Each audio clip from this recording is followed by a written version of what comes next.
It happened on an ordinary afternoon in the heart of the United States.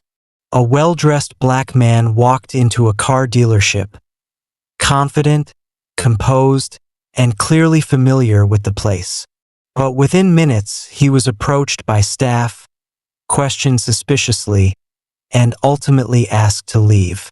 What they didn't know was that the man they had just kicked out wasn't a customer.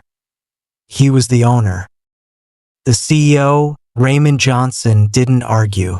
He calmly walked out, but not before taking a slow look around the showroom, the same one he had built from the ground up over the past 10 years. Outside, he made a phone call. A few moments later, the regional manager pulled into the lot. Back inside, the employees were still shaking their heads, whispering about the strange guy they had just removed, unaware that the man they had dismissed so casually was, in fact, the very person who signed their paychecks. When the regional manager walked in and asked, "Where's Mr. Johnson?"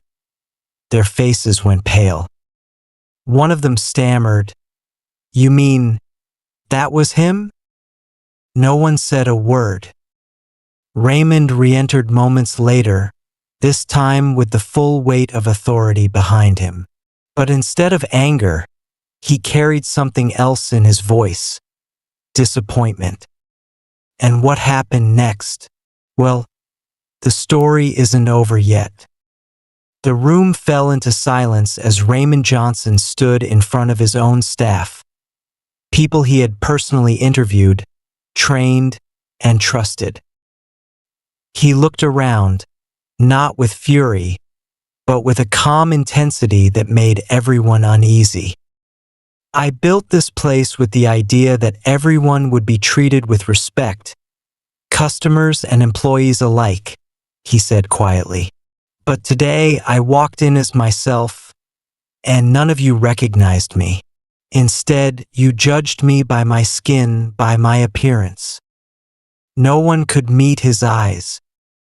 One of the salesmen, the one who had asked him to leave, stepped forward, trying to offer a shaky apology. But Raymond raised a hand gently to stop him. "I'm not here for an apology. I'm here to ask a question," he continued. "If this is how you treat a stranger who owns this building, how do you treat those who don't?" There was no answer. Over the next few days, Raymond didn't fire anyone. He didn't call a press conference. Instead, he quietly began implementing changes: mandatory anti-bias training, anonymous customer feedback systems, and a complete review of hiring and promotion practices.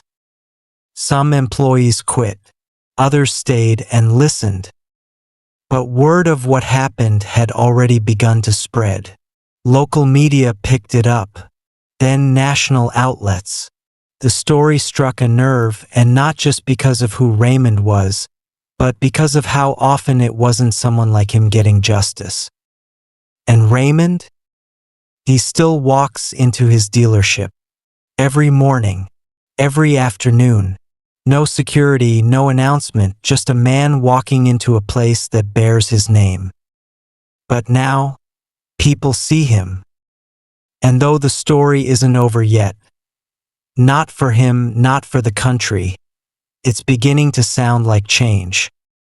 As weeks passed, Raymond Johnson's story became more than a headline.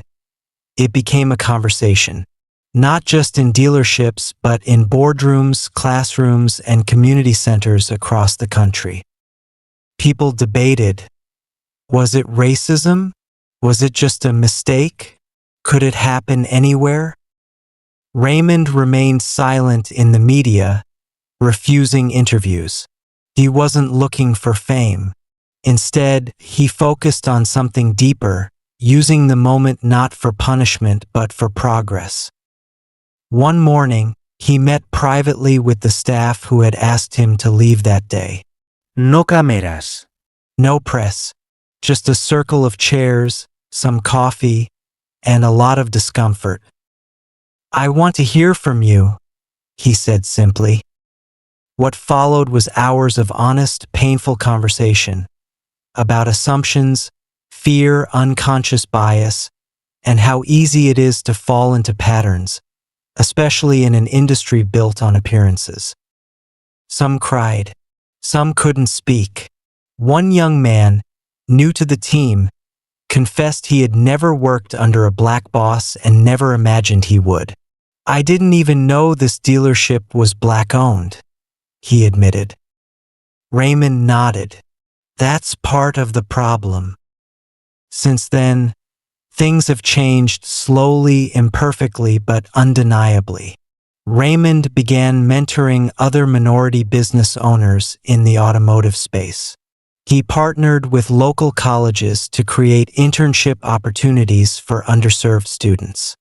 And quietly, behind the scenes, he helped rewrite internal policies not just in his dealership, but across the chain. But the story hasn't ended. Not yet. Because every few weeks, Raymond still receives letters. From strangers, from young black entrepreneurs, from dealership staff across the country. Some letters offer apologies. Others ask for guidance. A few are just stories of moments that felt unfair, unseen, unspoken. Raymond reads them all. And though he doesn't always reply, he keeps them in a drawer behind his desk. A reminder that what happened to him wasn't just a moment. It was a mirror. And what happens next? That's still being written. One rainy afternoon, months after the incident, Raymond was sitting alone in his office, flipping through one of the letters he'd received. This one was from a 17-year-old high school student in Detroit.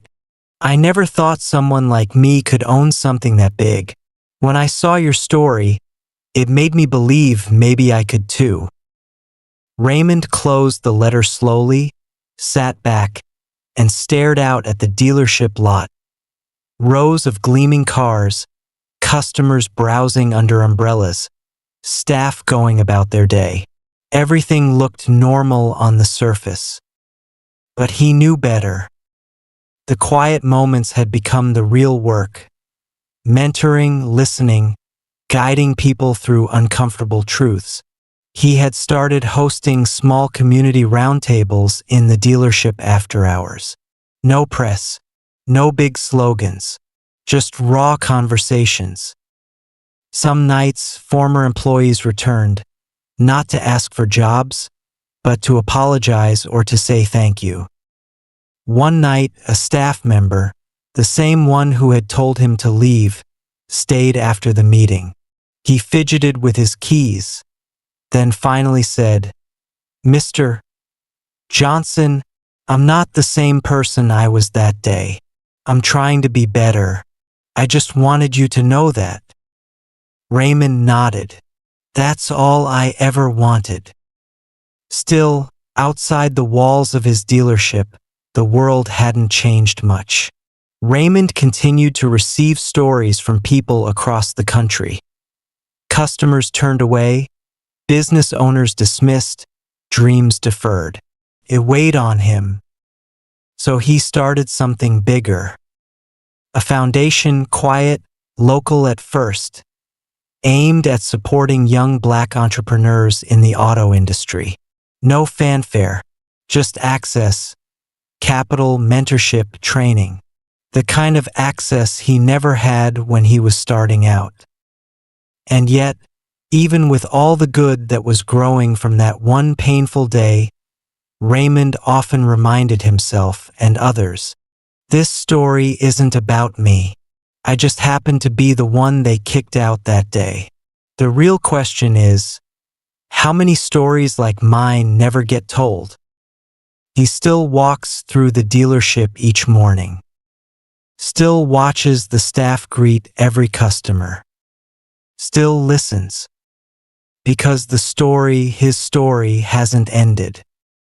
Not until the next Raymond Johnson doesn't get kicked out. Not until they don't have to be a CEO to be treated with dignity. Not until that mirror he saw in the world reflects something better. A year passed. The dealership was busier than ever. Not because of the news coverage that had long faded, but because something deeper had changed. Customers noticed. Employees felt it. There was a sense of integrity, of intentionality. People came not just to buy cars, but to be part of something different. The foundation Raymond started had already helped 12 young entrepreneurs launch their own ventures. Not just dealerships, but car repair shops, detailing businesses, even tech startups in the automotive space. One of them, a 23-year-old woman from Atlanta, called Raymond every month just to update him. "You believed in me before anyone else did," she'd said once, "because you were me." Raymond never saw himself as a hero. In interviews he finally agreed to do, he always said the same thing: "I was just a man walking into his own business." The real story is what happened after, and what we choose to do with that. One quiet evening, long after the last customer had left, Raymond walked the showroom floor alone. He passed the same glass doors he had once been escorted out of. He paused. The security guard, a new hire, nodded and said, "Have a good night, sir." Raymond smiled. "You too." Before he left, he walked back to his office and opened the drawer, the one with all the letters. Dozens of envelopes carefully kept. At the very bottom, folded and worn, was the first one he ever received, from that 17-year-old in Detroit. He pulled out a new envelope, a formal invitation. "Dear Mr. Johnson, we are honored to invite you to speak at this year's National Youth Entrepreneurs Summit." He smiled again. Not a big grin, just a quiet, steady kind of joy. Outside, the lights of the dealership reflected in the rain-slick parking lot. For the first time, perhaps ever, he felt that the place didn't just belong to him. It meant something bigger than him. And maybe, just maybe, the next time a black man in a hoodie walks into a dealership, they won't see a threat. They'll see potential. And maybe they'll remember Raymond Johnson,